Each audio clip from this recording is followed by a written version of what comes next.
So finally NEET का paper हो चुका है।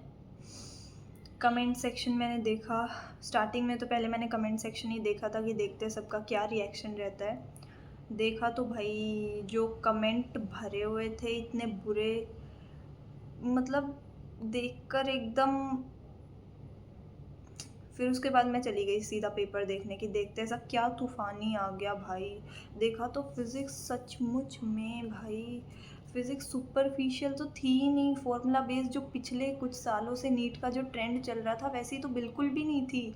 इनफैक्ट जो जेईई मेंस का पेपर जो तुम लोग बता रहे हो कि इस साल का वो ईज़ी था इस फ़िज़िक्स से। तो अब मैं क्या ही बोलूँ भाई, पता नहीं एनटीए के दिमाग में क्या है कि एकदम से। पर तुम टेंशन मत लो, रैंक उतनी ही आनी है, रैंक उतनी रहेगी, रैंक में कोई चेंज नहीं आने वाला और कॉलेज जो है वो रैंक के अकॉर्डिंग ही मिलेगा। तो अगर तुम्हारे फिज़िक्स में 20 के सवाल 20 अराउंड 20 सवाल ठीक हुए हैं तो सबके ही इतने ही हुए हैं 20 सवाल, या फिर किसी के उससे कम हुए हैं 12-15 जितना मैं देख रही हूँ।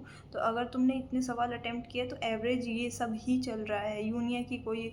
इनफैक्ट ये जो तुम्हारे ये कमेंट मैं रस्सी लेने जा रहा हूँ और मैं ये वो, मैं खाना नहीं खा रहा हूँ, तो भाई ये सब छोड़ दो और अब तुम नीट के उस प्रेशर कुकर से बाहर आए तो थोड़ी नॉर्मल लाइफ करो। और ये जो तुम्हारे मन में जो भी बुरे-बुरे ख़यालात आ रहे हैं सुसाइड वग़ैरह, इन सब को हटाओ भाई।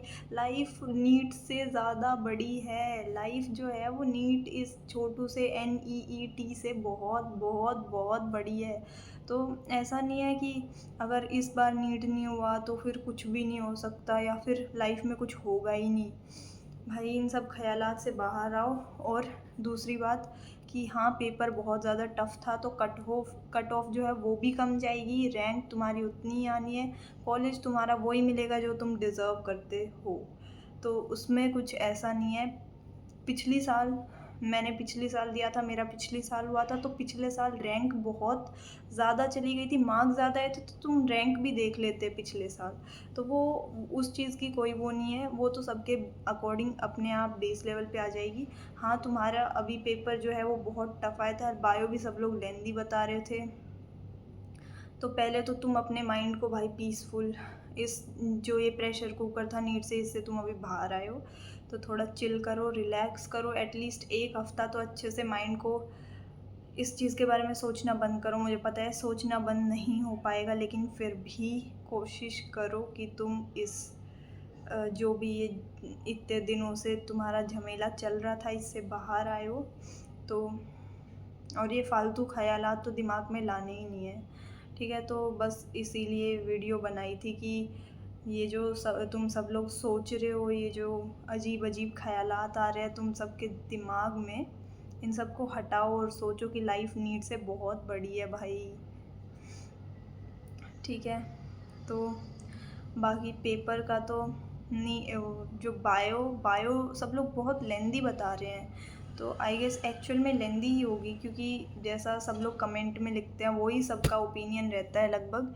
तो एक्चुअल में वो बायो बायो जो थी, सो एक्चुअल में जो ओवरऑल पेपर है टफ था, लेंदी था।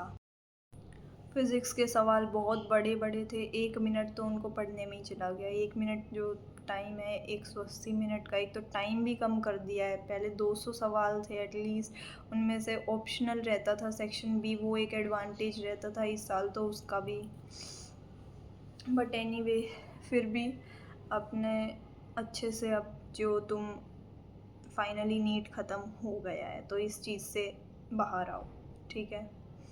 बाकी अपना ख़याल रखो और अच्छे से 1 महीने, 10 दिन, 1 हफ़्ता, जितने भी दिन तुम्हें ठीक लगे चिल करो अच्छे से एकदम।